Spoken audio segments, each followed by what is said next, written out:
فاتحہ۔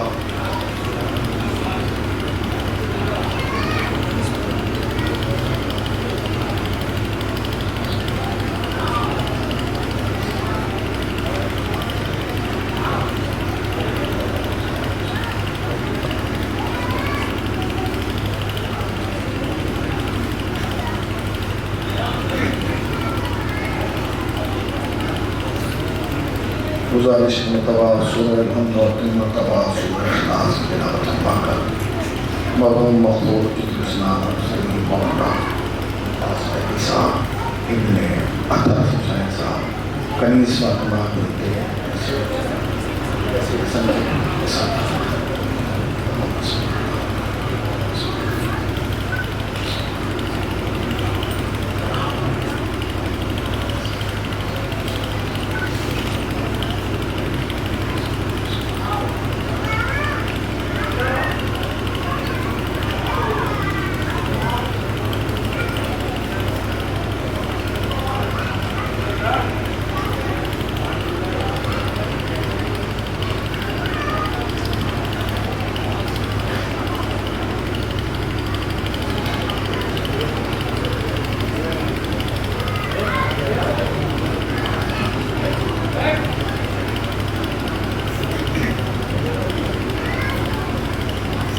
لا حول ولا قوة إلا بالله العلي العظيم. أعوذ بالله من الشيطان الرجيم. بسم الله الرحمن الرحيم. الحمد لله الذي ذكره بالشر الذاكرين وشكره فوز للشاكرين وطاعته نجاة للمطيعين. الصلاة والسلام على رسول الثقلين محبوب رب المشرقین ورب المغربین ولی الدارین امام القبلتین جد الحسن والحسین ابی القاسم محمد.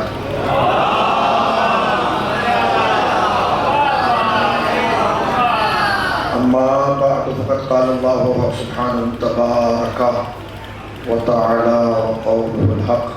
بسم اللہ الرحمن الرحیم. وما ارسلناک الا رحمتا للعالمین. صلوات پڑھنے پر محمد.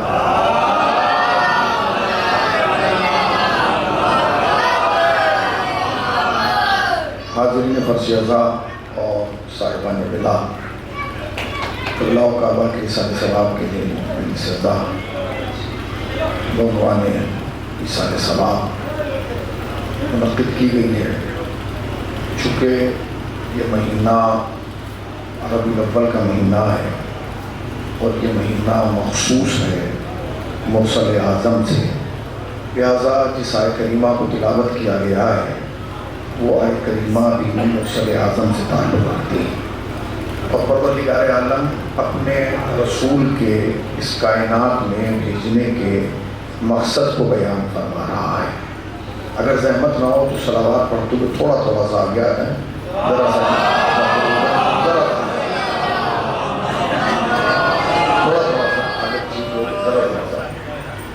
ذرا سا آگیا جاتا ہے.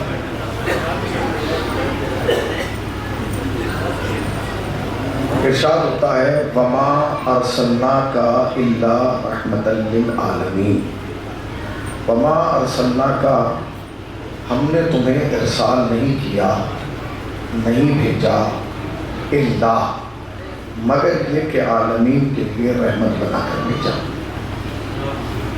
پروردگار عالم اس آیت کے ذریعے پوری دنیا کو اپنے رسول کے وجود کی طرف متوجہ فرمانا چاہتا ہے. وہ بتانا چاہتا ہے کہ ہم نے جسے بھیجا وہ فقط رسول نہیں ہے بلکہ رسول رحمت ہے. وہ فقط نبی نہیں ہے بلکہ نبی رحمت ہے. تو اگر آنے والا رسول رحمت ہے اور آنے والا نبی رحمت ہے تو اس بات پر ہمیں یقین ہونا چاہیے کہ وہ جو پیغام لائے گا وہ بھی پیغام رحمت ہوگا. چونکہ وہ رسول رحمت ہے، وہ نبی رحمت ہے، لہٰذا جو پیغام لائے گا وہ بھی پیغام رحمت ہوگا. اس کا ہر پیغام امت کے لیے رحمت کا پیغام ہوگا. آیت دو ٹکڑوں میں ہے، ایک ٹکڑا اللہ سے پہلے ہے اور ایک ٹکڑا اللہ کے بعد ہے۔ وما ارسلناکا، ہم نے ارسال نہیں کیا، اللہ مگر یہ کہ عالمین کے لیے رحمت بنا کے بھیجا۔ یعنی دو حصے، ایک اللہ سے پہلے ہے اور ایک اللہ کے بعد ہے۔ اللہ سے پہلے منع کیا گیا ہے کہ ہم نے نہیں بھیجا، یعنی اللہ سے پہلے انکار ہے اور اللہ کے بعد اقرار ہے۔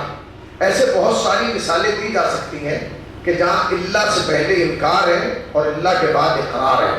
مثلا جو ہمارا کلمہ ہے وہ بھی تو ایسا ہی ہے، لا الہ، کوئی اللہ نہیں، الا اللہ، مگر یہ کہ وہ پروردگار عالم، یعنی اللہ سے پہلے انکار ہے اور اللہ کے بعد اقرار ہے۔ ایک آیت اور ایسی پڑھی جا سکتی ہے جس میں اللہ سے پہلے معاملہ کچھ اور ہے اور اللہ کے بعد ان کے معاملات کچھ اور ہیں۔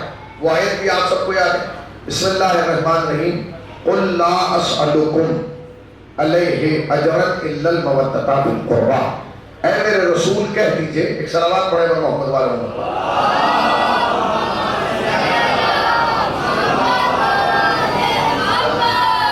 ایک اور صلوات پڑھے گا محمد والے،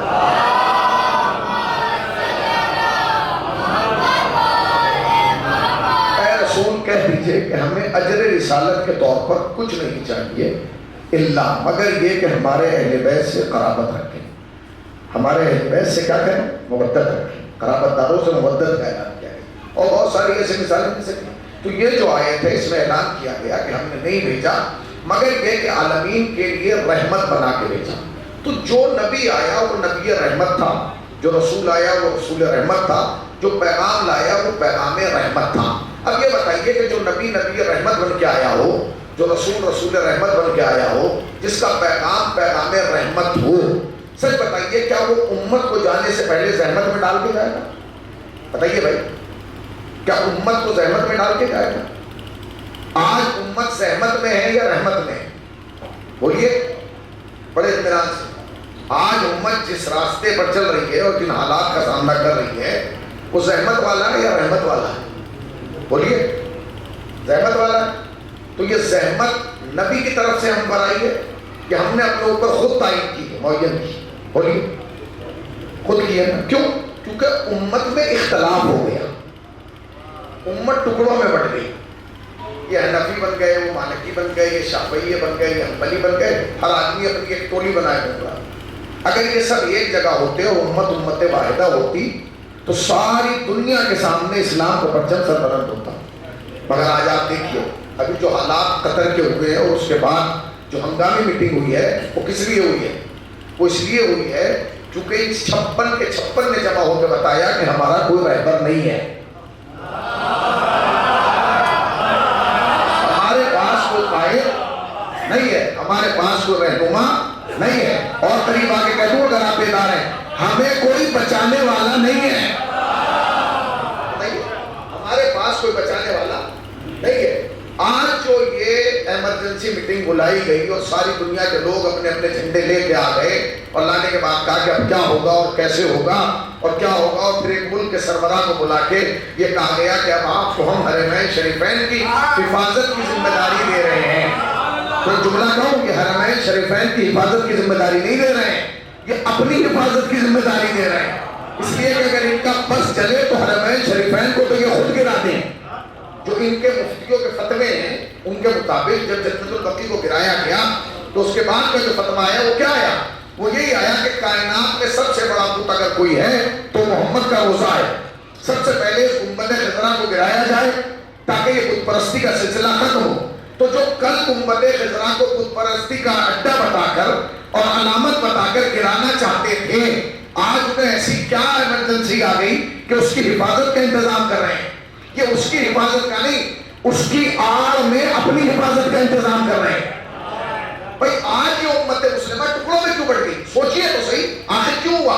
نبی رحمت تھا، پیغام رحمت تھا، اب وہ جب چلا گیا تو ٹکڑوں میں بڑھ گئی۔ اب حالات یہ ہے کہ ہم اب ایک نعرہ لگ رہا ہے، چاروں طرف سے ایک نعرہ لگ رہا ہے، وہ نعرہ کیا ہے؟ وہ نعرہ یہ اسلام خطرے میں ہے، اسلام خطرے میں ہے، اسلام خطرے میں۔ وہ جوہار کے لوگ مجلس سنتے ہیں، سننا جانتے ہیں، لفظوں کی تائید کرنا جانتے ہیں؟ اگر لفظ میں وزن ہو تو بولیے گا، ورنہ خاموش رہیے گا۔ اسلام خطرے میں ہے، اسلام خطرے میں ہے، اسلام خطرے میں ہے۔ دنیا کا سب سے بڑا جھوٹا نعرہ یہی ہے کہ اسلام خطرے میں ہے۔ یاد رکھیے گا، اسلام خطرے میں تھا کربلا سے پہلے۔ آپ بتائیے نہیں میں کیا کر رہا ہوں؟ اسلام خطرے میں تھا کربلا سے پہلے۔ اب کربلا کے بعد سے لے کر قیامت تک مسلمان خطرے میں ہو سکتا ہے، اسلام خطرے میں نہیں ہو سکتا۔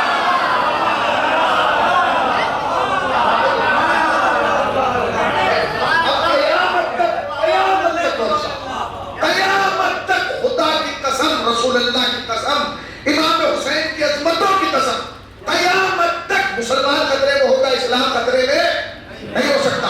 اس لیے کہ کربلا کے بعد حسین نے اسلام کو اس اوج پہ لے جا کے رکھ دیا جہاں سے تک دنیا دیکھ سکتی ہے، پہنچ نہیں سکتی۔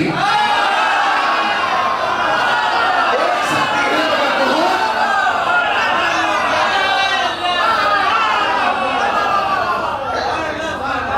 کوئی بیچارہ داڑھی والا پٹ گیا، کوئی داڑھی والا پٹ گیا، اسلام خطرے میں۔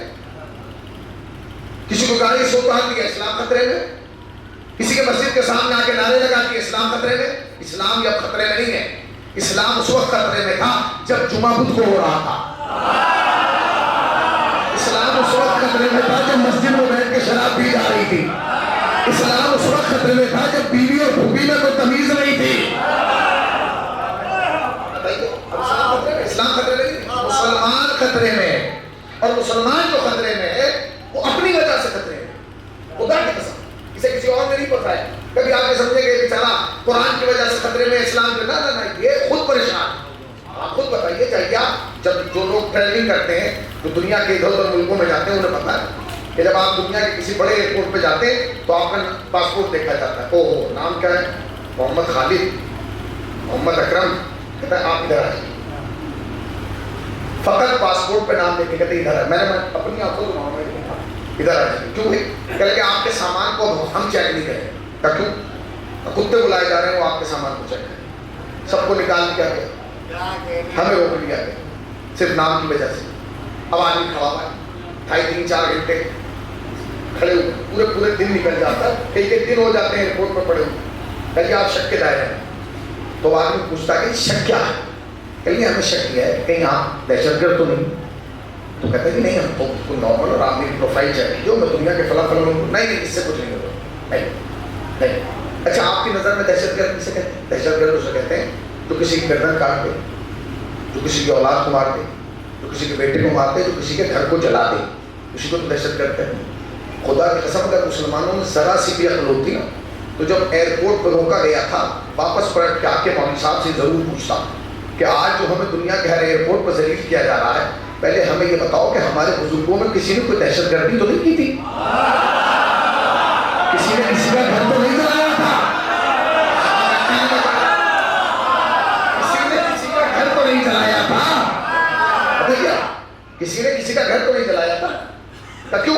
کہ جلایا اس نے تھا، سزا ہمیں مل رہی ہے۔ جلایا اس نے تھا، ذلیل ہمیں کیا جا رہا ہے۔ جلایا اس نے تھا، دہشت گردی اس نے دکھائی اور لائنوں سے نکال کے ہمیں کھڑا کیا جا رہا ہے۔ آج مسلمان اس صورت پر کیوں ہے؟ اب نعرہ لگایا جا رہا ہے، اچھا یہ اختلاف ہو گیا جی، امت میں اختلاف ہو گیا جی، سب ایک ہو جائیں، سب ایک کیسے ہوں گے؟ سب ایک ہو سکتے ہیں؟ بتائیے آپ، سب ایک ہو سکتے ہیں؟ اگر سب ایک ہو گئے پھر نبی کی حدیث کہاں لے کے جائیں؟ 73 میں سے ایک جنت میں جائے گا، تو آپ کہہ رہے ہیں سب ایک کیسے ہو سکتے ہیں؟ آپ ان سے پوچھیے اختلاف کی وجہ کیا ہے؟ توجہ سنیے گا، اختلاف کی وجہ کیا؟ تو اختلاف کا بالکل آسان جواب جو دیتے ہیں وہ عجیب ہے۔ وہ کہتے ہیں سارا اختلاف امامت پر ہوا ہے اور خلافت پہ ہوا۔ جو لوگ ٹکڑوں میں بٹے ہیں، یہ شیعہ ہو گئے، سنی ہو گئے، یہ حنفی بات، سارا جھگڑا کس بات پہ؟ خلافت اور امامت پہ۔ اب شاید آپ اس کی تائید کریں نہ کریں، آپ کی مرضی ہے، مگر میں اپنے 20 سال کے تجربے سے بات آپ کی خدمت میں عرض کر رہا ہوں اور کتابوں کے اندر دنیا کی بات کر رہا ہوں۔ خدا کی قسم اختلاف نبوت اور امامت اور خلافت پر ہے، نہ کل تھا، نہ آج ہے، نہ کل ہوگا۔ نہ امامت نہ خلافت پہ کوئی جھگڑا نہیں تھا ہمارا۔ میری مجلس ریکارڈ ہو رہی ہے، آپ اس میں دیکھیے، اصل جو جھگڑا ہوا ہے وہ ہوا ہے نبوت پر، نبوت پہ سارا۔ اختلاف نبوت کی وجہ سے ہوا، رسالت کی وجہ سے ہوا۔ آپ کہیں گے اختلاف کس بات کا ہے؟ نبی کے آنے کے بعد اختلاف ہوا کہ جی ہم نبی کو پڑھا لکھا مانتے ہیں، وہ امی مانتے ہیں، ہم عالم مانتے ہیں، مجاہد مانتے ہیں۔ نہ اس سے بھی پہلا اختلاف آنے سے پہلا آپ کہیں گے کیا اختلاف؟ ہمارا اور ان کا سب سے پہلا جو اختلاف ہوا ہے وہ رسول اللہ کی تاریخ ولادت پر ہوا ہے۔ پہلا اختلاف جو ہوا ہے کس کو ہوا؟ رسول اللہ کی تاریخ ولادت۔ ہمارا نعرہ یہ ہے، ہمارا کہنا یہ ہے کہ نبی مکرم 17 ربیع الاول کو تشریف لائے اور 28 صفر کو دنیا سے چلے گئے، یعنی نبی آئے 17 کو اور گئے 28 کو۔ عالم اسلام کا نظریہ یہ نہیں، عالم اسلام کا نظریہ یہ کہ نبی آئے بھی 12 کو اور نبی گئے بھی 12 کو، تو ایک ہفتے کا فاصلہ ہو گیا۔ ہم کہہ رہے ہیں نبی 17 کو آئے اور 28 کو گئے، اور سارے مسلمان کیا کہہ رہے ہیں؟ نبی آئے بھی 12 کو اور نبی گئے بھی 12۔ اب یہ ایک ہفتے کا جو فاصلہ ہے، اسے گیپ کو کیسے پر کیا جائے؟ ساری دنیا نے دماغ جوڑ لیا، کیا کیا جائے، کیسے کیا جائے تاکہ کم سے کم اتحاد ہو۔ پہلے بڑھے کسی کی سمجھ میں نہیں آیا۔ وہ دیکھیے وہ پیچھے ایک تصویر ہے کولر کے پیچھے، حضرت امام راہی امام خمینی۔ امام خمینی نے خوبصورت راستہ نکالا۔ امام خمینی نے کہا کہ پریشان نہ ہو، تم اپنی تاریخ پہ رہو، تم اپنی تاریخ پہ۔ یہ جو 2 تاریخیں ہیں نا، 12 سے 17 تک، یہ جو بیچ کا عرصہ ہے، اسے ہم ہفتہ وحدت بنا دیں۔ آپ سمجھے؟ عالم کا کمال یہ ہے کہ وہ اختلافات کو ختم کر دیتا ہے۔ عالم کا کمال یہ ہے کہ وہ اختلافات کو ختم کر دیتا ہے۔ تو آیت اللہ خمینی نے کیا کیا کہ یہ جو 2 تاریخیں تھیں، ان کے درمیان کا جو پیریڈ تھا، عرصہ تھا، اسے کیا بنا دیا گیا؟ ہفتہ وحدت۔ اب کہتے ہیں کہ 12 سے 17 تک یہ ہفتہ وحدت ہے، اور سب منا رہے ہیں، ماشاءاللہ سب منا رہے ہیں، وہ بھی منا رہے ہیں، ہم بھی منا رہے ہیں۔ جو جملہ کہتے ہو اگر آپ کے ساتھ، جیسے 12 سے 17 تک ہونا، جیسے 12 سے 17 تک ہفتہ وحدت ہے، ایسے ہی غدیر سے مباہلہ تک ہفتہ ولایت ہے۔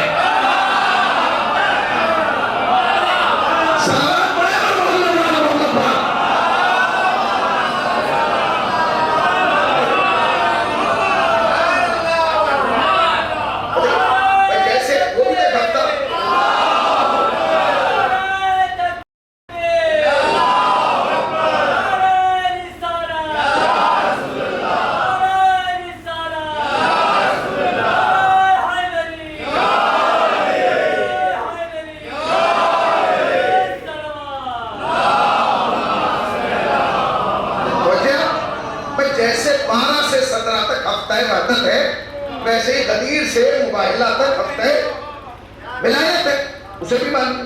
کہیں دیکھیے اتحاد اس وقت تک نہیں ہو سکتا جب تک چند قدم آپ نہ بڑھیں اور چند قدم وہ نہ بڑھیں۔ بس ابھی تو ہوگا، تھوڑا وہ آپ کو مان لیں، آپ انہیں مان لیجیے۔ چلیے ہم ان سے اپنی تاریخ نہیں منواتے، ہم ان سے اپنی تاریخ نہیں منواتے چونکہ وہ بڑے بھائی ہیں، ہم انہیں کی تاریخ مانتے ہیں۔ بڑے کا اتنا تو احترام ہوتا ہے، بڑے بھائی ہیں ان کا اتنا احترام ہے کہ ہم اپنی تاریخ ان سے نہیں منواتے، انہیں کی مانتے۔ اور آج سے ہم یہی مانیں گے کہ نبی آئے بھی 12 کو، نبی گئے بھی 12، مگر آپ کو پھر قیامت تک اسی عقیدے پر باقی رہنا پڑے گا کہ نبی آئے بھی 12 کو اور نبی گئے بھی 12 کو۔ مگر جانے سے پہلے اپنی نسلوں کو لکھ کے دے کے جانا کہ بیٹے یاد رکھنا، نبی وہ ہوتا ہے جو نہ بغیر 12 کے آتا ہے،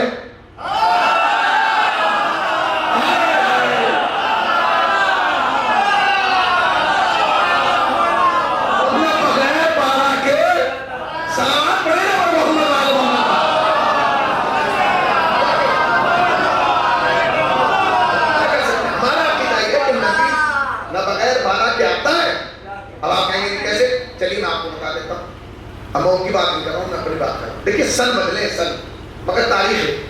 سچ بتائیے جب آپ رسول خدا کی ولادت کا جشن مناتے ہیں، اکیلے مناتے ہیں؟ نہیں، کیسے مناتے ہیں؟ آپ لکھتے ہیں جشن صادقین۔ جشن صادقین کیا ہے؟ کہتے ہیں ہم 2 کی ولادت منائیں گے، رسول اللہ کی بھی منائیں گے اور امام صادق کی بھی منائیں گے۔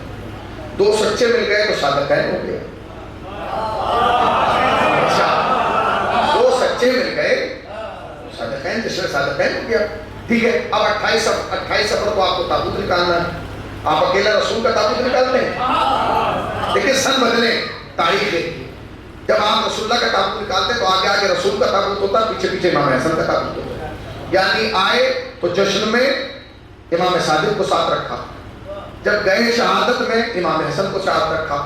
تو یہ تو ہم اپنی محفل اور مجلس سے دنیا کو بتاتے ہیں کہ نبی وہ ہوتا ہے جو نہ بغیر امام کے آتا ہے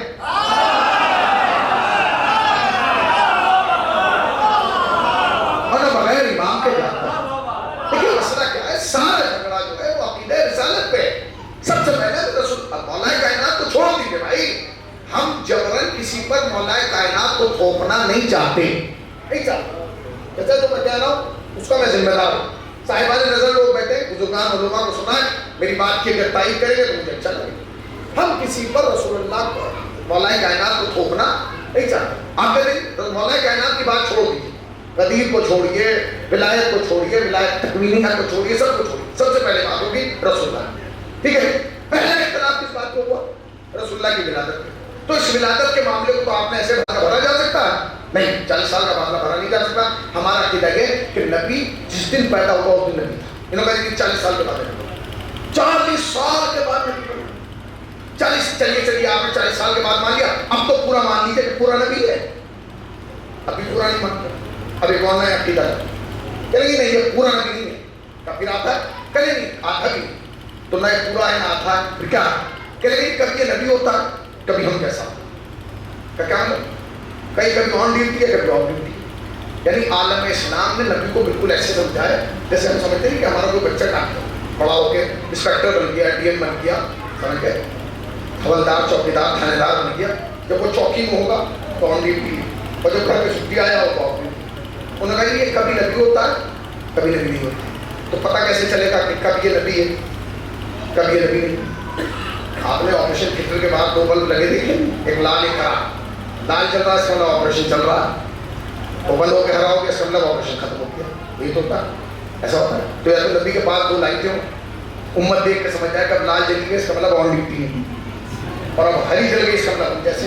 یہی تو ہونا چاہیے بھائی. یہ تم نے کہہ دیا کبھی یہ نبی ہوتا ہے کبھی ہم جیسا ہوتا ہے، پتہ کیسے چلے گا کہ یہ نبی ہے اب نبی نہیں ہے؟ انہوں نے کہا کہ اس کا پتہ نبی کو بتانے کی ضرورت نہیں، جگہ معین کرے گی یہ کب نبی ہے کب نبی نہیں.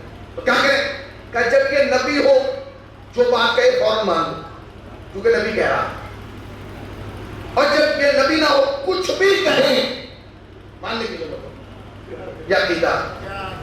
تو پتہ کیسے چلے گا کہ یہ نبی ہے اور نبی نہیں؟ انہوں نے کہا یہ جگہ ہے کہ کیا کہ جب یہ ممبر پہ ہو تو آن ڈیوٹی نبی ہے. اب جو کہے گا یہ نبی کے بن کے کہہ رہا. پھر جب یہ گھر میں ہو تو نبی نہیں. جب یہ مصلی پہ ہو تب نبی. تو 2 کنڈیشن میں نبی ہے، جب ممبر پہ ہوگا تب نبی، جب مصلی پہ ہوگا تب نبی. تو جو بات ممبر سے کہے وہ مان لو کیونکہ نبی کہہ رہا، ہم جیسا نہیں کہہ رہا. مولانا خدا کی قسم یہ عقیدہ پڑھنے سے پہلے میں ہمیشہ سوچتا تھا کہ آخر نبی کا اتنا زور غدیر میں کیوں تھا کہ ممبر بنایا جائے.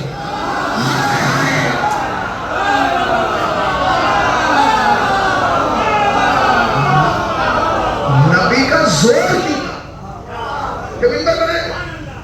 بھائی صحیح بتائیے، اچھا ممبر کون سا 50 فٹ کا تھا، 5-6 فٹ کا تھا، 5-7 کے جالے بنا کے رکھ دیا اور ختم. نبی بیٹھ گئے تو 5 فٹ تو بڑھے تھے، کسی پہاڑی پہ کھڑے ہو کے بولتے تھے، کسی اونٹ پہ بیٹھ کے. مگر نبی جانتے تھے کہ مسلمان کی عقیدہ لائیں گے کہ وہ ماننا جو ممبر سے کہے. اگر میں کسی پہاڑی پہ کھڑا ہو کے بولوں یا اونٹ پہ بیٹھ کے بولوں تو یہ کہہ دیں گے بھائی ہے جو بھائی کو بڑھا رہا ہے. میں نے ممبر اس لیے بنایا تاکہ قیامت تک یاد رکھے یہ بات ممبر سے کہہ رہا ہوں، بھائی بھائی کو نہیں بڑھا رہا، نبوت ہے جو ولایت کو بڑھا رہی ہے. سلام پڑھے گا محمد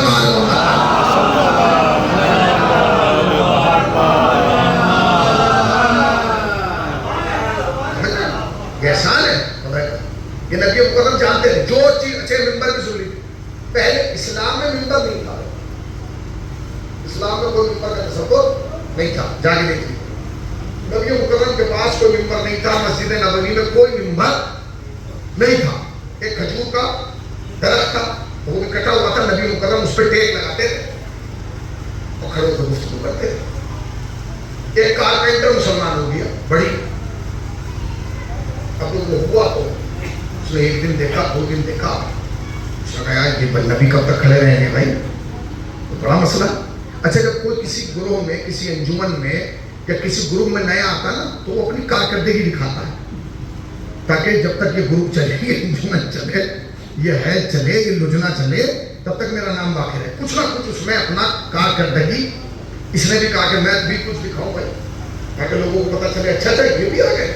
غائب 2-3 دن آیا پھر غائب۔ نبی نے کہا بھائی کہاں ہے وہ آیا تھا اس دن، اس نے اسلام قبول کیا، تو کہا جی وہ آ نہیں رہا، آئے گا 2-3 دن کے بعد۔ اور وہ 2-3 دن کے بعد آیا، 5-6 آدمیوں سے ممبر اٹھا کے لایا، لا کے رکھا مسئلہ، حضور یہ میں آپ کے لیے لایا، یہ آپ کے لیے لایا، آج سے آپ اس پہ بیٹھ کے سارے مسلمانوں نے ایک دوسرے کو دیکھا، اس نے بڑا کام کیا، یہ ممبر بنا دیا اس نے۔ آج تک وہ ممبر جو اس نے مسجد میں لا کے رکھا تھا ہر مسجد میں نظر آتا ہے، سب جاتے ہیں اسے چومتے ہیں، کبھی جاتے ہیں اسے چومتے ہیں۔ یہ جو مسجد کا ممبر ہے نا جسے چوما جا رہا ہے، یہ بڑھی کی مرضی سے نہیں پہنچے آپ بھائی، ایک جملہ کہہ رہا ہوں، مسجد کا ممبر بڑھی کی مرضی سے، غدیر کا ممبر نبی کی مرضی سے۔ سلام پڑھے محمد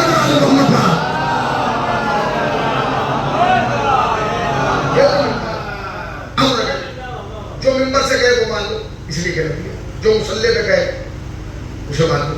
تو آپ چلیے، اب آپ نے جب قسم ہی کھا لی کہ وہ 2 جگہ کی مانیں گے تو 2 جگہ کی مان لو۔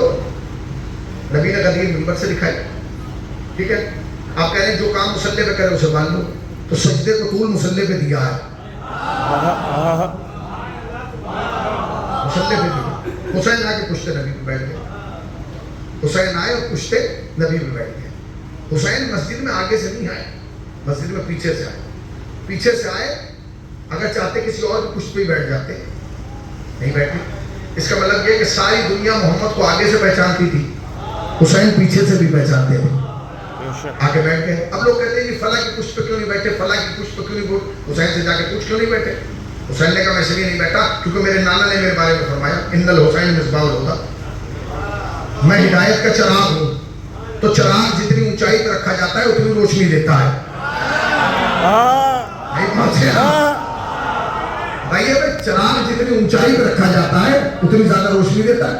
آج تک آپ نے کسی تخت کے نیچے چراغ جلے ہوئے نہیں دیکھا ہوگا، پرانے زمانے میں چراغ جلائے بلندی پہ جاتے تھے کیونکہ جتنا بلند ہوگا اتنی روشنی پھیلے گی۔ حسین جانتے تھے کائنات میں کسی کا قد میرے نانا کے برابر نہیں ہے۔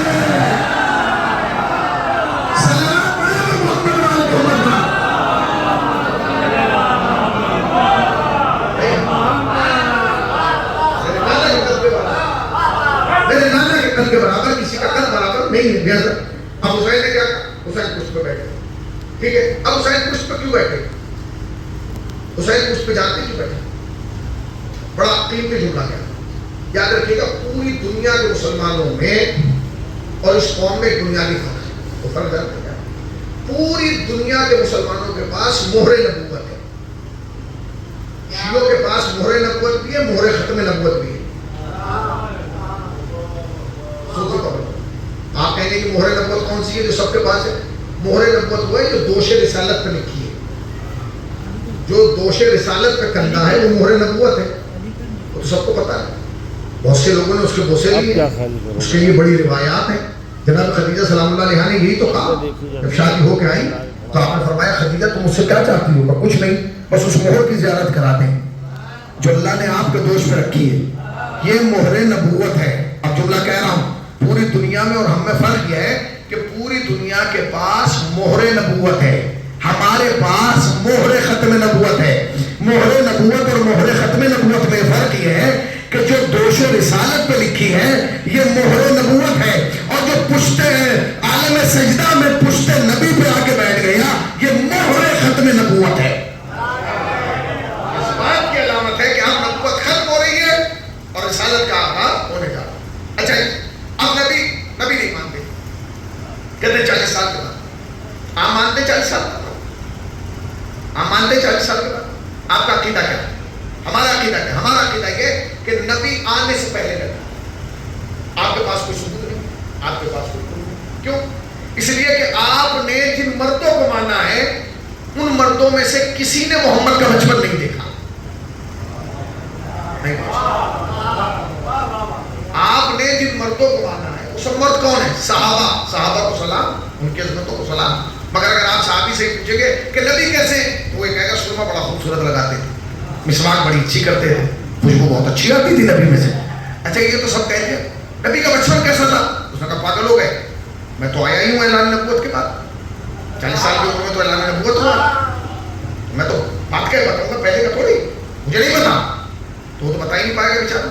اب آپ عورتوں کے پاس جائیں گے، جن عورتوں کو آپ مانتے ہیں ان کے پاس جائیں گے اور کہیے کہ نبی کے بارے میں بتائیے. بتائیں گے جب حجرے میں آتے تھے خوشبو آ جاتی تھی، جب حجرے میں آتے تھے نور پھیل جاتا تھا، جو چیز میری دن کے اندھیرے میں کھوتی تھی میں رات کے اجالے میں ڈھونڈتی تھی. محمد کا نور سورج کے نور سے زیادہ تھا. کوئی سب بتائیں. اچھا یہ تو سب ٹھیک ہے، یہ بتائیے بچپن کیسا تھا؟ تو جن کو آپ مانتے ہیں وہ فوراً ڈانٹ کے گئی بدتمیز کیا بکواس کر رہے ہو، میں شادی ہو کے آئی ہوں، مجھے کیا پتا کہ بچپن کون. تو نہ تو تمہارے پاس کوئی ایسا مرد ہے جو محمد کے بچپن کے بارے میں بتائے، نہ کوئی ایسی عورت ہے، نہیں پہنچے آپ. اور جو مرد اور عورت ہیں جو بتا سکتے ہیں وہاں سے تم پہلے لڑائی کیے بیٹھے ہو، وہاں تم جانے کے لیے تیار نہیں ہو. پورے مجمع کی توجہ، خدا کی قسم پورا عالم اسلام اگر کسی دروازے سے پوچھ سکتا ہے کہ محمد کا بچپن کیسا ہے تو ہاتھ جوڑ کے بس ایک ہی دروازہ ہے جہاں کا مرد محمد کے بچپن کے بارے میں بتائے گا، جہاں کی عورت محمد کے بارے میں بتائے گی. جانتے کیوں؟ اس پوری کائنات میں اکیلا مرد ہے علی کا باپ جو بتائے گا کہ محمد کا بچپن کیسا ہے، اور اکیلی عورت ہے علی کی ماں.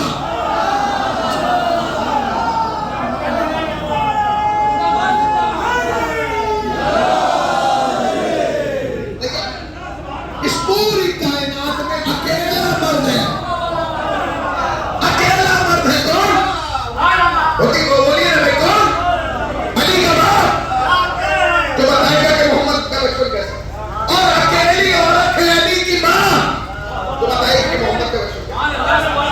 تم ان سے پوچھ رہے ہو جنہیں پلا پلایا ملا، اس سے پوچھو گے جس نے پالا ہے، جس نے پالا ہے. اور سنیے علی کی ماں بچپن میں جانتی تھی کہ نبی ہے. وہ بات میں آگے آپ کی خدمت میں عرض کروں گا. کیوں؟ کیونکہ ہمارے یہاں جو عقیدہ ہے، ہم خالی نبی کو نبی نہیں مانتے، ہم علی کو فقط امام نہیں مانتے. ہمارے یہاں چند چیزیں پڑھائی جاتی ہیں، بچوں کو پڑھایا جاتا ہے پنجتن 5 ہے، امام 12 ہے، معصوم 14 ہے. تو یہ معصوم الگ سے کیوں گنائے جا رہے ہیں؟ ان کے نام پنجتن 5 اور امام 12 میں تو آ گئے، لیکن معصوم کیوں گنائے جا رہے ہیں؟ یہ اس لیے تاکہ دنیا کو پتا چلے کہ جو معصوم ہے نا، یہ پنجتن 5 بھی معصوم ہے اور یہ 12 بھی معصوم ہے، یہ سارے معصوم ہیں. اب یہ معصوم کسے کہا جاتا ہے؟ سن لیجیے. کسی نے ساتھ میں مان پوچھا مولا معصوم کسے کہتے ہیں؟ تو آپ نے فرمایا معصوم منصوص من اللہ ہوتا ہے. وہ یہاں نہیں بنتا، وہ وہاں سے بنتا ہے. ٹھیک ہے، علی کی ماں جانتی یہ جملہ یاد رکھیے، منصوص من اللہ ہوتا ہے. دوسری پہچان فرمایا، دوسری پہچان یہ کہ جب ایک معصوم جاتا ہے تو دوسرے معصوم کی تائید کر کے جاتا ہے. یہ شرف اور یہ سلسلہ جتنا صرف ہمارے یہاں ہے. رسول گئے تو علی کی تائید کی، علی گئے تو حسن کی تائید کی، حسن گئے تو حسین کی تائید کی، حسین گئے تو سجاد کی تائید کی، سجاد گئے تو باقر کی تائید کی، باقر گئے تو جعفر کی تائید کی، جعفر گئے تو قاسم کی تائید کی، قاسم گئے تو رضا کی تائید کی. اس سے چلا کہ نہیں. اب اور پہچان کا ایک پہچان یہ کہ ایک معصوم نماز پڑھتا ہے اور دوسرا معصوم اس سے پیچھے نماز پڑھ کے بتاتا ہے کہ معصوم ہے. اس لیے کہ ہمارا عقیدہ یہ کہ معصوم غیر معصوم کے پیچھے نماز، میں نے بہت بڑا جملہ کہہ دیا، آپ بڑی خاموشی سے رہ گئے. شیعوں کا عقیدہ یہ ہے کہ معصوم کسی غیر معصوم کے پیچھے نماز نہیں پڑھ سکتا. ہم نبی کو بھی معصوم مانتے ہیں اور علی کو بھی معصوم مانتے ہیں. اب اگر تم یہ کہتے ہو نا نبی نے فلاں کے پیچھے نماز پڑھی تو پہلے اسے معصوم ثابت کر. اگر نبی نے فلاں کے پیچھے نماز پڑھی تو پہلے اسے معصوم ثابت کر. معصوم غیر معصوم کے پیچھے نماز، یہ شرط صرف ہمیں حاصل ہے.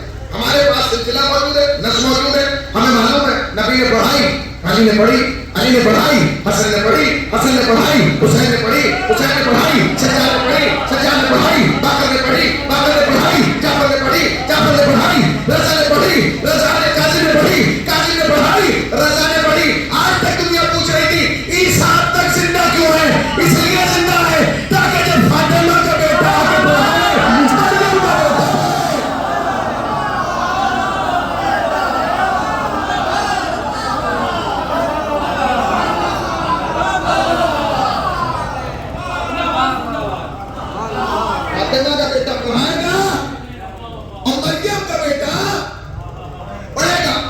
کہ اچھا اور علامت کیا ہے؟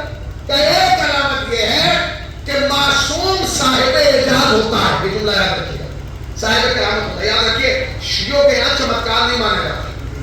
چمتکار تو بابا بابا دکھاتے ہیں. یہ چمتکار کیا ہوتا ہے؟ میں یوں کر دوں گا اور میں یوں کر دوں گا, فلاں مولانا کہتے ہیں میں تعویذ سے یوں کر دوں گا, آج میں تعویذ دے دوں 1 سال میں آپ امیر ہو جائیں گے. فارچونر خود ایکٹیوا کا جواب نہیں, اگر تیرے تعویذ سے کسی کو فارچونر مل رہی ہے پہلے اپنی نہیں کچھ کر. اور نا ہم ابھی افریقہ گئے تو ایک صاحب میرے پاس آئے, کہنے بھائی ایک تعویذ دے دیجیے, ایک تعویذ. میں نے کہا بھائی تعویذ میں کہاں سے دوں؟ میں نے کہا میرے گلے میں کوئی تعویذ نہیں, بازو میں کوئی تعویذ نہیں, میں تجھے تک ایک دے دیجیے ایک. میں نے کہا بھائی میں تعویذ نہیں کرتا ہوں. میرا نام موجود نہیں یا تو تعویذ عجیب غریب والا نہیں. میں تو بڑی امید لے کر, میں نے کہا بھائی میں خود یہاں امید سے آیا ہوں, تو کہاں میری امیدوں کے چکر میں پڑ گیا. امید اللہ اور اللہ سے لگا. ابھی وہ فلاں مولانا آئے تھے اور ان کے تعویذ میں فلاں, میں نے کہا وہ فلاں مولانا جو آئے تھے انہیں سے بات نہ کریں. یہ تعویذوں واویزوں کے چکر میں نہ لگیے. صرف آل محمد علیہ السلام, خدا و رسول اور آل محمد علیہ السلام کے علاوہ کسی تعویذ واویز میں نہ لگیے.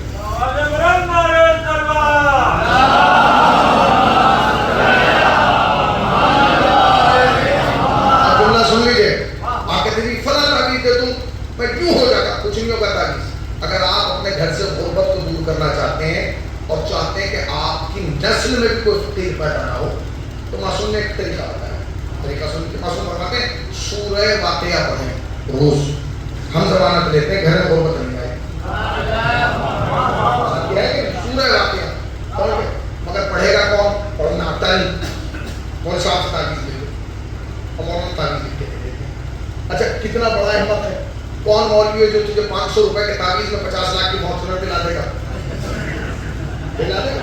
نہیں ہو سکتا. بند کیے جائیں گے, یہ ختم کیا جائے بھائی, یہ تعویذوں واویزوں کا معاملہ ختم کیا جائے. ہاں نظر بد ہے, نظر بد کے لیے آیات موجود ہے, روایات موجود ہے. نظر بد کے لیے بڑی باتیں, اس سے بچیے, صدقہ دیجیے. بلا سے بچانے کے لیے کوئی تعویذ نہیں, صرف صدقہ. صدقہ تو رد البلا, صدقہ بلاؤ کو رد کرتا. مومن کا اصلہ کیا ہے؟ صدقہ ہے. تعویذ واویز سے کوئی نہیں بچتا, تعویذوں سے کوئی نہیں بچتا. اس کے بعد اللہ رسول اور رہے گئے. آپ کے پاس اس سے اتنا مضبوط وسیلہ ہے. آپ دیکھیں عراق میں کوئی آپ کو تعویذ پہنے گے اکیلے, بہت زیادہ حفظ پہن لیں گے, وہ بھی جو معصوم سے منسوب ہے, وہ ہر تمام کے حفظ موجود ہیں. مگر اس کے لیے کیا ہمارے یہاں انگوٹھی پہنتی, ستارے والی انگوٹھی, حفظ. اس کی نماز کون پڑھے گا؟ اس کے لیے جو شرائط ہیں. مولانا ایک کام نہیں کر رہی, کام تو اس لیے نہیں کر رہی کیونکہ تم نے بغیر کام کیے پہن لی ہے.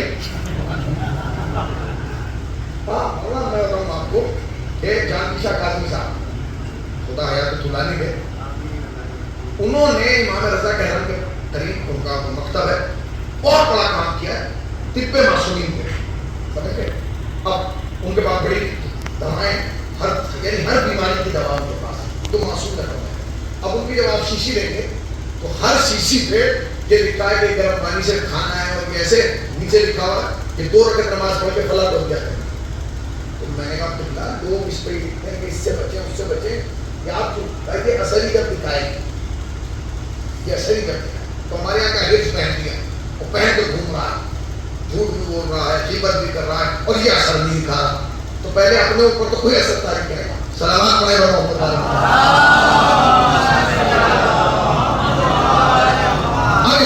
کیا معصوم کا صاحب اعجاز ہوتا ہے. صاحب اعجاز سے مراد یعنی صاحب معجزہ ہوتا ہے. تو اب کچھ رکھا کہ صاحب معجزہ سے مراد کیا, تو امام نے چاروں طرف دیکھا, دور ایک درخت کھڑا. امام نے کہا اگر معصوم چاہے تو اشارہ کرے وہ درخت چل کے آئے. امام نے اشارہ کیا تو وہ درخت چل کے آئے, اور یہ کہہ کے امام نے گفتگو کو آگے بڑھا. اب وہ سامنے بیٹھا اور امام نہ بیٹھے.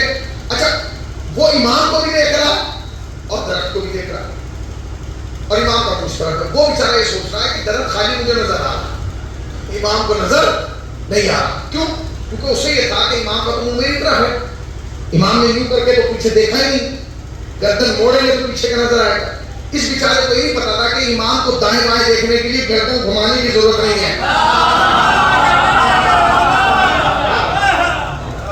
امام کو گردن گھمانے کی ضرورت نہیں, بلکہ امام جیسے آگے دیکھتے ہیں معصوم ویسے ہی. اب جس کا عقیدہ وہ بولے, اس نے امام کو دیکھا تو امام کا اس طرف کھڑا ہوا بات کر رہے، اس نے اٹھنا شروع کیا.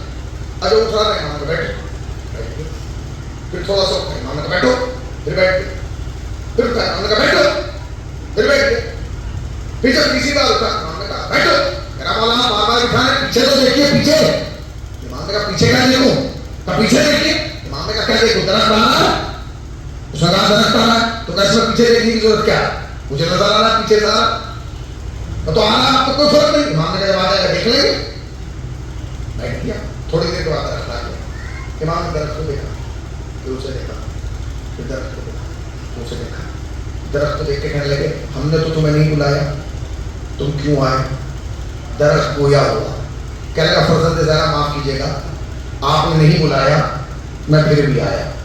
آپ نے نہیں بلایا میں بھائی چہار والوں میں نے بات جوڑ لی تمہارے ساتھ. پھر ایک سوال کا جواب دو. ایک طرف تو یہ درخت ہے جو بغیر بلایا آ رہا ہے، اور ایک طرف وہ ہے جو بلانے سے بھی نہیں آ رہا. اچھا کون ہے بھائی یہ بتا. ایک طرف تو یہ درخت ہے جو بغیر بلایا آ رہا، اور ایک طرف وہ انسان ہے جو بلانے سے بھی نہیں آ رہا. تو آپ کی نظر میں اچھا کون ہے؟ معتبر کون ہے؟ محبت کس سے کرنا چاہیے؟ درخت سے، اس لکڑی سے، لکڑہاروں سے؟ کس سے کریں گے محبت؟ یہ بغیر بلائے آیا. امام نے اس کو دیکھا، امام نے کہا بھائی ہم نے تو تمہیں نہیں بلایا. متوجہ رہیے گا جملہ آ رہا ہے. آج ایک عقیدہ اور ہے ہمارے اور ان کے درمیان. عقیدے کا فرق یہ ہے کہ ہم جسے نبی مانتے ہیں اسے یہ مانتے ہیں کہ وہ علم غیب رکھتا ہے، وہ غیب کا علم رکھتا ہے، وہ دلوں کے حالوں سے واقف ہے، وہ دماغ میں جو چل رہا ہے اس سے واقف ہے، اس سے واقف ہے. تو کہتے ہیں نہیں کیسے ہو سکتا ہے؟ علم غیب کیوں رکھیں گے؟ اور یہ تو ہو ہی نہیں سکتا، اور علم غیب تو صرف اللہ کے پاس ہے. یہ بات ہوتی ہے. اب سنیے آپ 2 منٹ کے توجہ سنیے گا. امام نے کہا ہم نے تمہیں نہیں بلایا، تم کیوں آئے؟ تو درخت گویا ہو کہنے کا فرزند زہرا معاف کیجیے گا، آپ نے نہیں بلایا میں پھر بھی آیا. امام نے کہا جب میں نے نہیں بلایا تو تم کیوں آئے؟ تو درخت نے کہا آپ نے نہیں بلایا میں پھر بھی آیا. اس لیے آیا کہ جب آپ نے کہا نا معصوم وہ ہوتا ہے جو اشارہ کرے درخت چل کے آئے گا. مولا جیسے آپ نے کہا درخت چل کے آئے گا، یہ جو آپ کے سامنے بیٹھا اس نے فوراً سوچا کیسے آئے گا؟ میں نے آ کے بتایا ایسے آئے گا.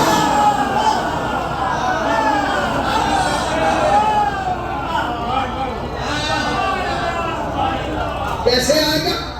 میں نے آ کے بتایا ایسے آئے گا، ایسے آئے گا. تو تم تو کہہ رہے ہو نبی کو کیسے پتا ہے دماغ میں کیا چل رہا ہے؟ یہ پیڑوں کو پتا ہے. یہ آیا آپ دیکھیں روایتوں میں ہے پیڑ آیا، پیڑ آیا واقع کہنے لگا جی اس کے دماغ میں چل رہا ہے. تو دماغ کی تو بات پیڑ کو پتا ہے، مگر افسوس یہ ہے کہ مسلمان کو پیڑ کی بات پتا ہے، دماغ کی وہ کہہ رہے ہیں. تو ہمارے یہاں کیا ہے؟ معصوم اسے مانتے ہیں، نبی اسے مانتے ہیں جو صاحب اعجاز ہوتا ہے. جب وہ اعجاز دکھائے، جب وہ معجزہ دکھائے، اس کا مطلب یہ کہ وہ آن ڈیوٹی ہے، وہ نبی ہے. اگر 40 سال کے بعد دکھا رہا ہے تو 40 سال کے بعد بنا، اور اگر 40 سال سے پہلے دکھا رہا ہے جب بھی دکھائے وہ نبی. اب میں آپ سے 2 سوال کر رہا ہوں. امرود کا پیڑ یہاں کس کس نے دیکھا؟ بتائیے ذرا، ہاتھ بتائیے. ارے بھائی جلدی بتائیے. یہ کوئی میں نے چائنا کے کسی درخت کے بارے میں پوچھا تو آپ خاموش ہو گئے. بتائیے امرود کا پیڑ کس کس نے دیکھا؟ سب نے دیکھا. اچھا آپ کو پلٹنا ہوگا. کھجور کا درخت کس کس نے دیکھا؟ بولیے. سب نے دیکھا. امرود کا پیڑ بڑا ہوتا ہے کھجور کا. کھجور کا اگر کوئی 2-2.5 سال یا 3 سال یا 4 سال 5 سال کا بچہ ہو، امرود توڑ لے گا پیڑ پہ چڑھ کے؟ جو بچہ آئے گا اس سے کہا جائے امرود توڑ لے گا، توڑ لے گا سمجھ. مگر اگر آپ اس بچے سے کہیں جو بیٹھا ہے کہ بیٹے تو کھجور توڑ لے، تو آپ یقین جانے ان کے ابا بھی نہیں توڑ پائے، نہیں توڑ پائے. جانتے کیوں؟ کیونکہ کھجور پہ چڑھنا محال ہے، نہیں توڑ پائے گا. بھائی صاحب کھجور کا درخت ہی آپ کو پتا ہے کتنا لمبا ہوتا ہے. اب یہ پتہ نہیں کھجور کے درخت عرب میں کیوں پیدا ہوتے ہیں زیادہ، اتنے لمبے لمبے. اب سنیے کیا اب روایت کہتی ہے، روایت ایسی ہے کیونکہ تو سنا رہا ہوں بغیر نقطے کے. وہ روایت سنیے. روایت کہتی ہے کہ جناب فاطمہ بنت اسد روز تازہ کھجوریں توڑ کے مولا کائنات کے لیے نہیں، رسول خدا کے لیے رکھتی. مولا کائنات کے لیے، رسول خدا کے لیے روزانہ تازہ کھجوریں توڑتی بھی اور رسول اللہ کے لیے رکھتی. اب روایت کہتی ہے، بی بی کہتی ہے کہ ایک دن وہ کھجوریں توڑنا میرے یاد نہیں رہا. میں نہیں مانتا کہ علی کی ماں کوئی چیز بھول جائے جسے یہ معلوم ہے کہ کس درد میں مجھے کہاں چل کے جانا ہے. جو درد کے عالم میں منزل نہیں بھول رہی ہے وہ نبی کے لیے کھجور توڑنا بھول جائے گی؟ نہ یہ مشیت الہی تھی کہ آج تم نہیں توڑو، آج ہم کسی اور کو توڑوائیں گے. تو کہہ لیں گے ٹھیک ہے. کہنے لگے محمد صبح اٹھے اور گھر کے باہر چلے گئے. ٹہل بہل کے جب آئے آگے کہنے لگے چچی لائیے مجھے کھجوریں دے دیجیے. نہیں پہنچا. نبی آئے اور آنے کے بعد کہا لائیے مجھے کھجوریں دے دیجیے. تم نے غور نہیں کیا جس کے دروازے پر سب ہاتھ پھیلاتے ہیں،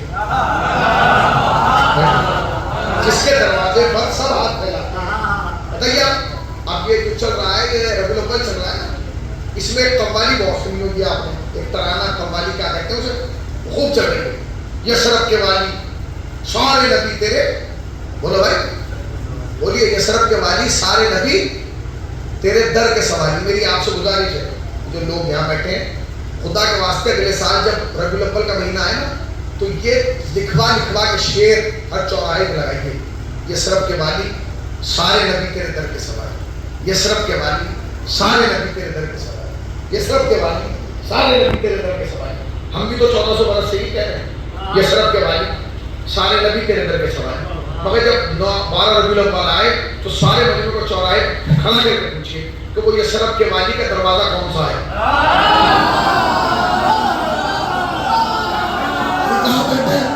وہ تو یثرب کا والی ہے اور سارے نبی اس کے در کے سوالی ہے.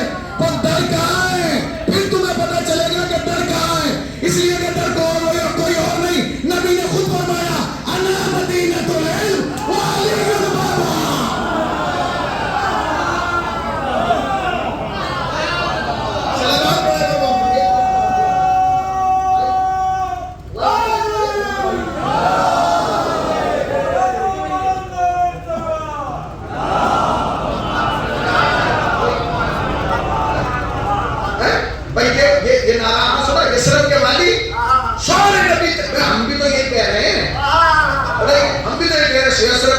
سارے نبی تو فرق یہ ہے کہ تمہیں بھی در پتہ نہیں چلا کون ہے، اس لیے تم کہہ رہے ہو. ہمیں پتا ہے وہ در کون سا. نبی نے فرمایا میں شہر علم علی اس کا دروازہ، یہ نبی کے در کا نام علی ہے. اور تم کہتے ہو یثرب کے والی سارے نبی تیرے در کے سوالی. اس کا مطلب سمجھے؟ اس کا مطلب یہ ہے کہ تم قوالی میں کہنا یہ چاہتے ہو کہ آدم کی توبہ قبول ہوئی علی کی وجہ سے، نوح کی کشتی کنارے لگی علی کی وجہ سے، ابراہیم کے لیے آگے نمرودی گلزار ہوئی علی کی وجہ سے، موسیٰ کے لیے راستہ بنا علی کی وجہ سے، سلیمان کا تخت ہوا علی کی وجہ سے، یونس کو ماہی کے شکل میں بنا لی علی کی وجہ سے. ہم بھی نہیں کہہ رہے یہ سب کے والی سارے تیرے در کے سوال. اب آئے کہنے لگے چچی جان کھجوریں دیجیے. کہنے لگی بیٹا میں تو کھجوریں توڑنا بھول گئی. تو نبی نے نہیں فرمایا کہ تو توڑ دی. تو کہنے لگے رہنے دیجیے میں خود توڑ لوں. بچے کی عمر ہے 5 سال. سچ بتائیے جناب فاطمہ بنت اسد کو کہنا چاہیے تھا کہ محمد تم کیسے توڑو گے، اس کی ہائٹ 60 فٹ ہے، تم کیسے توڑو گے. مگر آج فاطمہ نے مشیت چاہتی تھی کہ دنیا کو پتا چلے کہ محمد کب نبی بنا. 5 سال کی عمر نبی اس درخت کے نیچے جا کے کھڑے. اب روایت کا جملہ یہ ہے کہ درخت جھکا جھکا جھکا جھکا اور اتنا جھکا کہ نبی نے آہستہ سے ہاتھ بڑھایا اور کھجور توڑ لی.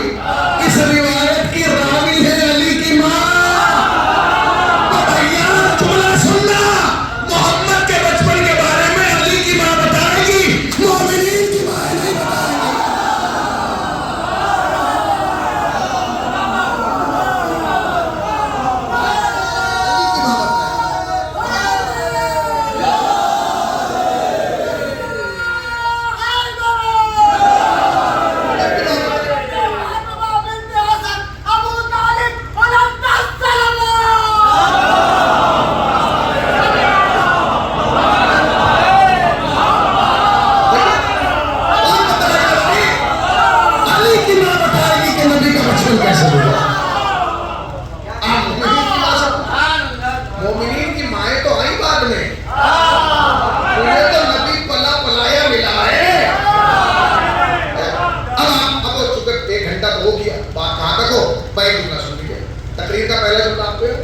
اختلاف نبی کی وجہ سے ہے، علی کی وجہ سے نہیں ہے.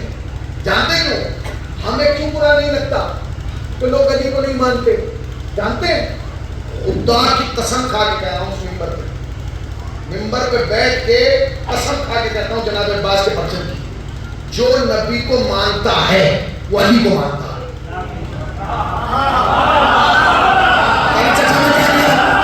جو نبی کو مانتا ہے وہ علی کو نہیں مانتا، علی کو مانتا ہے، اور جو نبی کی نہیں مانتا وہ علی کو نہیں مانتا.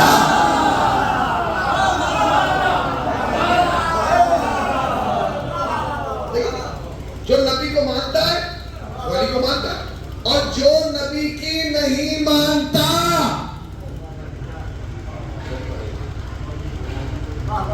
کیوں؟ کیونکہ ہمیں نبی علی نبی نے دیا ہے. ہمیں جو علی دیا کس نے دیا ہے؟ ہم تو کہتے ہیں نبی کو نہیں، ہم سے زیادہ نبی کو کون مانے گا؟ بتائیے. ہم تو اوروں کے نانا کو مانتے ہیں، جب ماننے پہ ہیں یہ تو ویسے بھی حسین کا نانا ہے.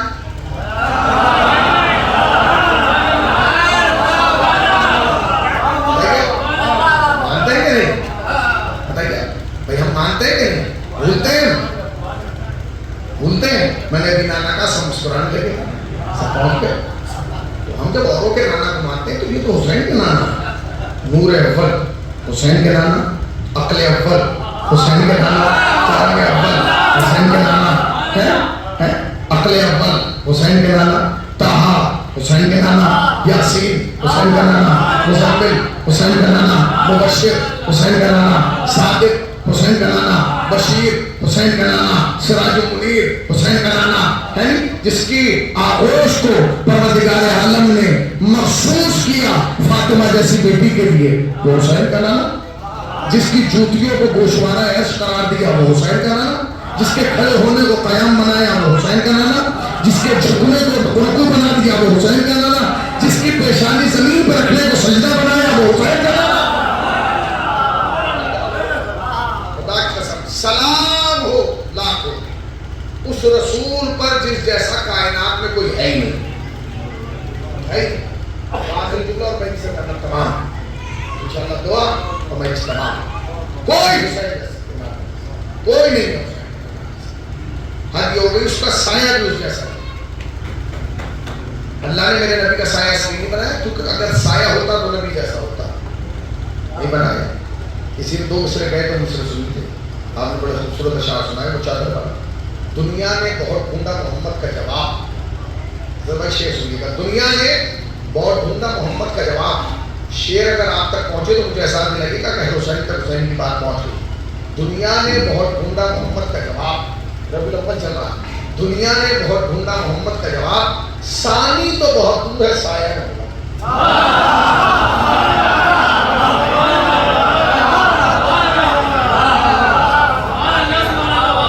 دنیا نے بہت ڈھونڈا محمد، ثانی تو بہت دور ہے سایہ نہیں. اب لوگ سبھی کہتے ہیں نبی کا سایہ نہیں تھا، نبی کا سایہ نہیں، نبی کا سایہ نہیں بنا، نبی کا سایہ نہیں بنا. آپ کو نظر نہیں آتا، مجھے نظر آ رہا ہے. اب یہ بیٹھے ہیں کہ سایہ مجھے نظر آ رہا ہے. یہ بیٹھے ہیں کبھی سایہ مجھے نظر آ رہا ہے. آپ کا بھی سایہ مجھے نظر آ رہا ہے. سجاد صاحب کا بھی سایہ نظر آ رہا ہے. ٹھیک ہے. اب میرا بھی سایہ آپ کو نظر آئے گا. نظر آ رہا ہے. جیسے مجھے آپ سب کے سایہ نظر آ رہے ہیں ویسے ہی نبی کا بھی سایہ نظر آ رہا ہے. اس لیے کہ ہم سائے کو ویسا نہیں مانتے جیسا آپ نے سائے کو مانا. ہم نے سائے کی تعریف پڑھی، اس تعریف کے اعتبار سے نبی کا سایہ مانتے. سائے کی تعریف اور پہچان اور شناخت یہ جو ساتھ ساتھ ہو سایہ ہے.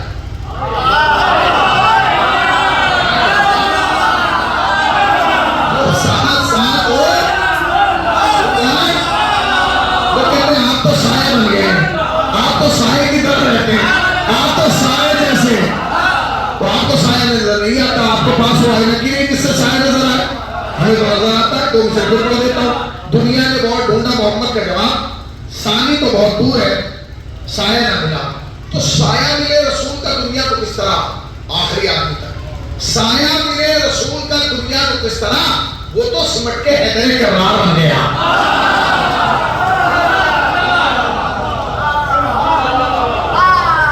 وہ تو سمٹ کے.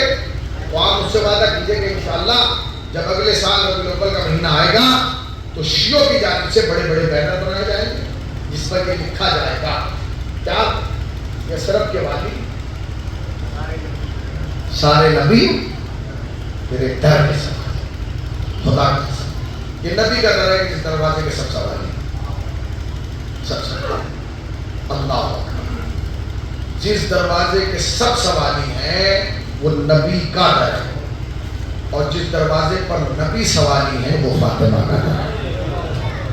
بیٹی فاطمہ میں اپنے جسم میں اپنے بدن میں کمزوری محسوس لاؤ مجھے اپنی چادر لا دو. نبی نے مانگی فاطمہ نے چادر دی. فاطمہ کی چادر ہو کہ نبی بیٹھ گئے. حسن آئے چادر میں آ گئے, حسین آئے چادر میں آ گئے. تو سب آ گئے تو آئے تطہیر آ گئی.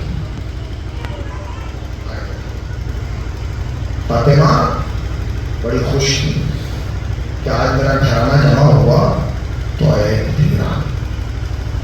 ایک دن پھر فاطمہ کے دروازے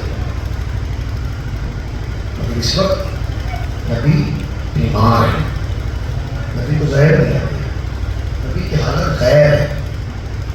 اور کیفیت کیا ہے کہ نبی کا سر فاطمہ کے زانوں پر ہے اور جب زانوں پر ہے تو اچانک تکلیف ہوا.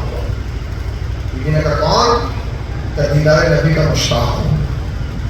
فرمایا میرا بابا ملنے کی طاقت نہیں ہے. تھوڑی دیر کے بعد پھر تکلیف ہوا. کون؟ کہ رسول اللہ سے ملاقات چاہتا ہوں. فرمایا میرا بابا بیمار ہے.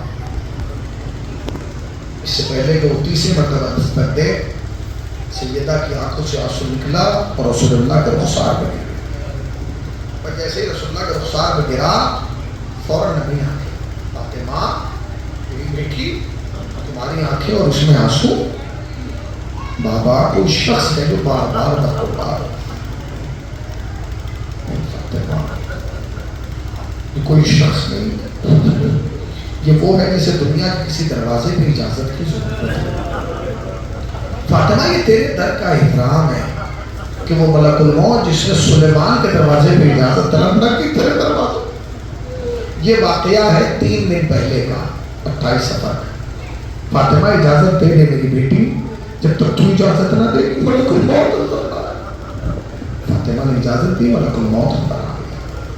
سچ بتائیے جس نے بابا کے سامنے اپنی یہ کیفیت دیکھی ہو کہ میرے دروازے پہ ملک الموت بھی بغیر اجازت کے نہیں آتا, اسے کتنا یقین ہوگا اپنے دروازے پر.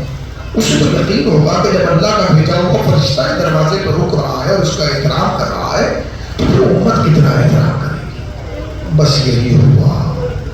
رسول کو گئے ہوئے 3 دن گزرے تھے کہ دروازے پہ داخل ہوا. کون؟ کہا میں آیا. کیا چاہتے ہو؟ علی کو میرے حوالے کر دو. فاطمہ نے کہا میں تمہارے حوالے علی کو نہیں کر سکتا. اس نے کہا کہ اگر مجھے میرے حوالے نہ کیا میں دروازے کو آگ لگا دوں گا. فاطمہ نے فوراً کہا کیا اس دروازے کو آگ لگاؤ گے جس پر نبی سلام کرتے تھے؟ کیا اس دروازے کو آگ لگاؤ گے جس میں حسنین رہتے تھے؟ کیا اس دروازے کو آگ لگاؤ گے؟ دو چیزوں میں تم سے پوچھ رہا ہوں, صرف کہا یا لگا دی گئی؟ لگا دی گئی نا, آگ لگا دی گئی. آگ لگ گئی. جب آگ لگی تو کوئی روایت نہیں کہتی کہ آگ لگنے کے بعد دروازہ جلا اور گر گیا. نہیں, کوئی روایت نہیں کہتی. دروازہ جلا مگر گرا نہیں. کیوں نہیں گرا؟ اس لیے کہ دروازے کی گرفت دیواروں میں مضبوط تھی. دروازہ نہیں گرا, دروازہ کھڑا رہا اور چلتا رہا. جب دروازہ چلنے کے بعد بھی نہیں گرا تو انہوں نے ملعونوں نے ایک بلی نما لکڑی اٹھائی جس کا وزن زیادہ تھا اور 11 لوگوں نے وہ لکڑی پکڑ کے فاطمہ کے دروازے پہ مارنا شروع کی. سمجھ گئے نا, وہ نام آج تک تاریخ میں موجود ہے. سمجھ گئے دروازے پہ لگتی رہی کب تک دروازہ نہ گرتا. دروازہ گر گیا. ہم نہ روتے اگر خالی دروازہ گرتا, ہم اس لیے روتے کہ دروازہ جب گرا زمین پر نہیں گرا, فاطمہ پہ گرا. جب فاطمہ پہ دروازہ گرا تو بی بی نے آواز دی مہدی ادرک. آپ سن چکے, مہدی ادرک میری مدد ہو. اللہ اکبر.